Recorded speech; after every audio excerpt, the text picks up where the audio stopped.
So today we're gonna do something a little bit different. Today I will be ranking every Kingdom Hearts 3 Limit episode boss from easiest to hardest. Now before we begin, I want to let you guys know what the rules are. Number 1, I will defeat all these bosses on critical mode. And number 2, I will not take any damage. So the way I'm ranking this is which boss is easier to defeat with no damage. And we'll be going from 13 to number 1, 13 being the easiest and 1 being the hardest. So guys, I hope you enjoyed the video, and before we get into that, if you could take some time to go to the comment section right now and let me know what you guys think are the easiest to hardest bosses to defeat without taking any damage on critical mode. And with that being said, let's get into it.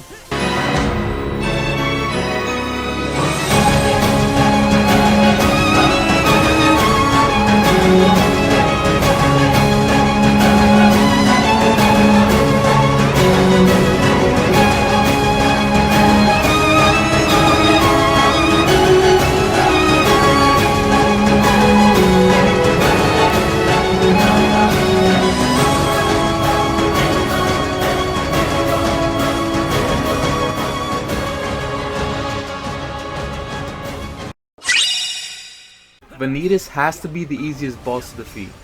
The reason why is because you could skip his entire desperation move if you just cast Thunder right before he's about to go into it. This means you never have to deal with his desperation move the entire match. If you eliminate his desperation move, he doesn't have much going for him. All of his attacks are very telegraphed, easy to punish. He might change up his moves when he's around 2.5, 3 bars of health. But once he's around 2.5, 3 bars of health, you can finish him off in one combo. His blade beams you could easily guard and punish. He will sometimes teleport above your head and use 3 slashes before guard breaking you, but if you use wrist dodge, you'll get the punish and you'll get the damage. If he goes on the ground, you can easily just guard or roll dodge. If you want, you can just fly around the map and he'll never get you. If you're unsure whether or not he will attack you after the 3rd attempt, just look at his height. If he's high up in the air, he will not attack you. However, if he's lower to the ground, get ready, because after the 3rd attempt, he will attack you, which you will need to guard, use wrist dodge, and get the punish. Vanitas is a fun boss. Despite him being easy, he's still one of the best bosses in the game. So next up is Luxerd. There's not much to say about him. After you fought him once or twice, you most likely have seen all of his moves. His moves are very straightforward. Just block, dodge, and if he shuffles his cards and throws it to the floor, just jump in the air and get the punish. He also has a few moves that in order to damage him, you will need to find the circles among the cards, hit them, and then you will be able to punish him. The only reason why I put him above Vanitas is because you have to deal with his desperation move. His desperation move isn't hard, but it's long, so there's a chance that you might get hit within that time period that you are in his desperation move. He's a fun boss to go against, but his desperation move needs a little work. Out of all the Limit Cup bosses, young Xhanort has the least amount of health. Because of this, you don't have to deal with young Zeno for too long. He only has about 3 moves, and he repeats it in the same cycle over and over again. After his first desperation move, he will change it up a bit, by only adding a few delays into his combo. Young Zeno does have 2 desperation moves, one mid-fight and one at the end, but his desperation move is a joke. You can easily just block and counter slash, and his entire armor will deplete in one hit. If you just started the Limit Cut episode DLC, I suggest you start with this boss, as the battle isn't too long, his desperation move isn't tough, and countering some of his moves feels really satisfying.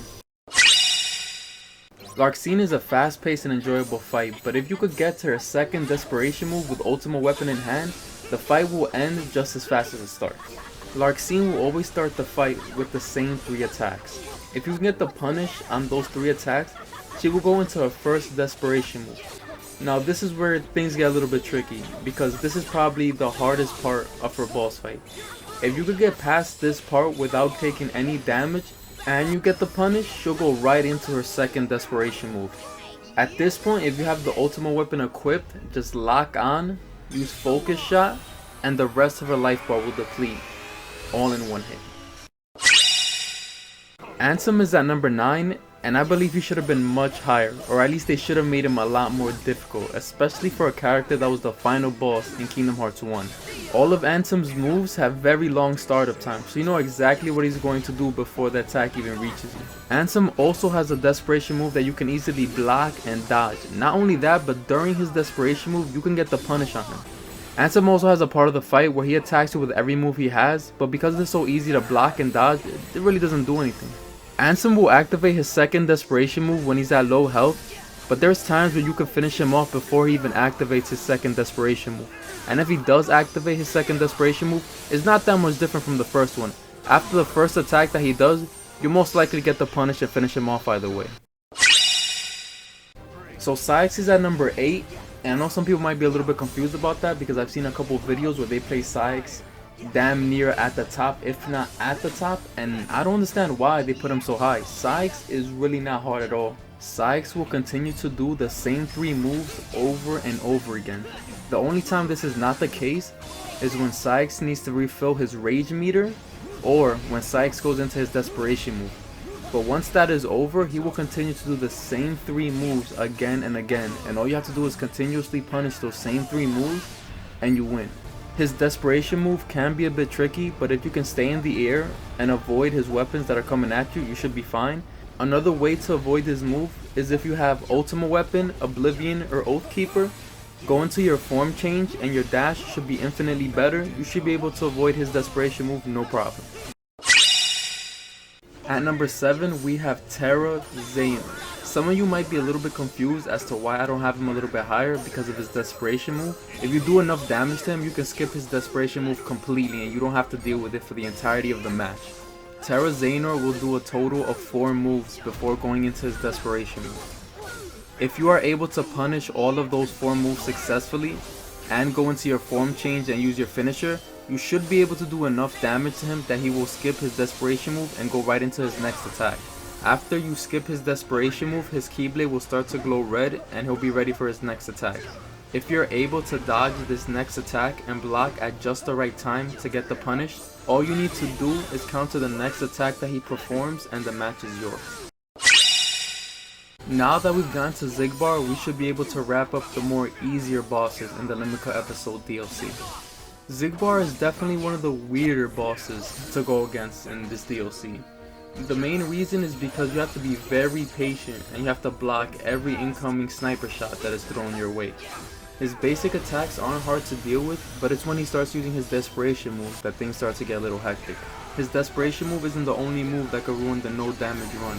He has this move where he covers the stage with his purple sniper shot. Now, you could either go to the back and block and play it on the safe side, or you could go in and get the punish for that extra damage.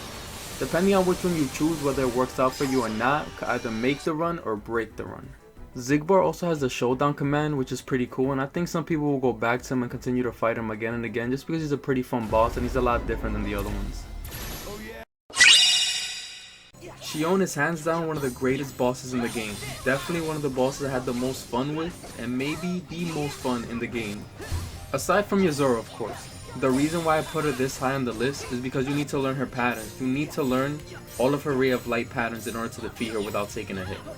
She will do these Rays of Light multiple times during your fight with her.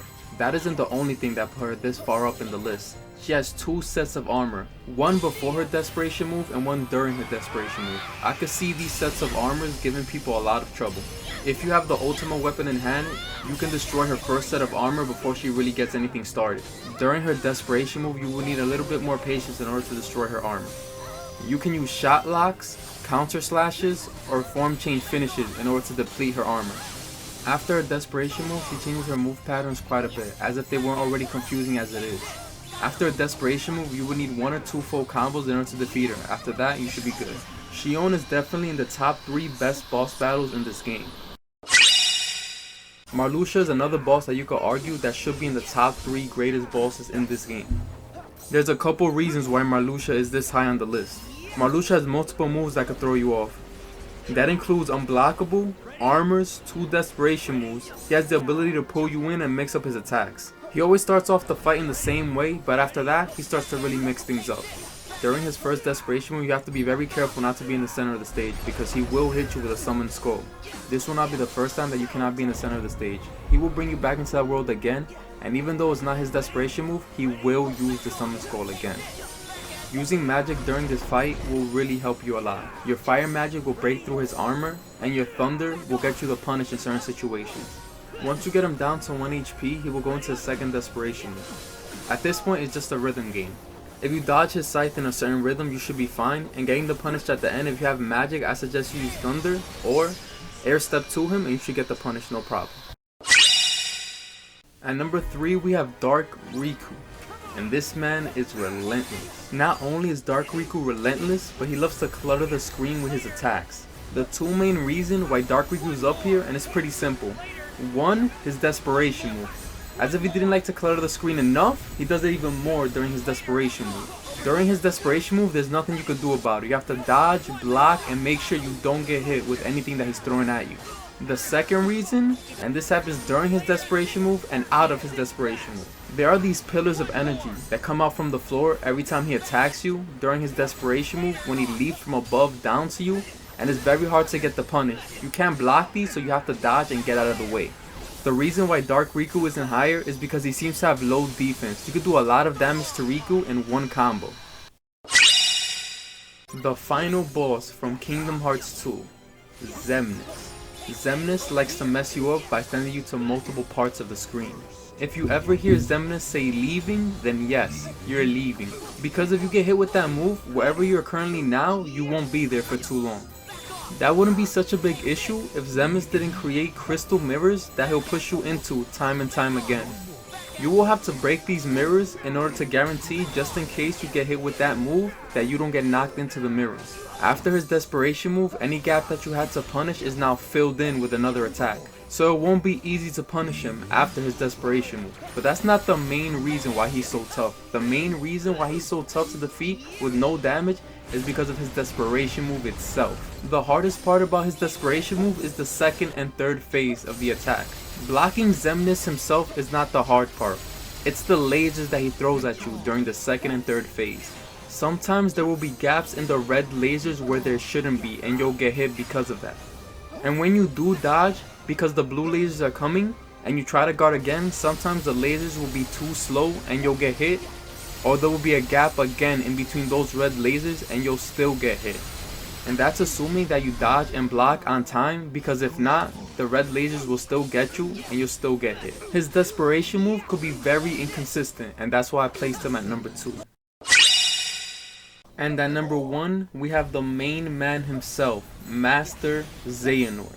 Now, do you guys remember what I said about Zemnus' lasers during his desperation move? The same thing applies to Master Xhanort, except this time, his lasers come out outside of his desperation moves as well.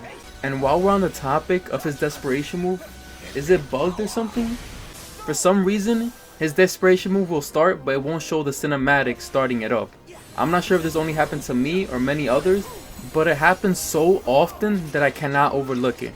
It continuously happened to me while I'm trying to get the no damage critical mode run on Master Zeno. Sometimes he'll just start his desperation move with no warning, and you have to block and dodge appropriately or you're gonna get hit. So there you go guys, the main 2 hardest bosses to defeat without any damage are because of lasers. So guys, that's pretty much it for me. If you enjoyed the video, let me know in the comment section below. If you have any advice for me, I would also appreciate that. This is the first time I made a video like this, so I definitely would like some advice. If you enjoy this type of content, let me know. Maybe I could rank the worlds in Kingdom Hearts 3, or maybe go back to Kingdom Hearts 1 and 2, maybe do a ranking about that. Guys, thank you for watching. If you want to see me beat all the bosses on critical mode without taking any damage, you could check it out on my channel. They're all posted there. And I'll see you guys in the next video.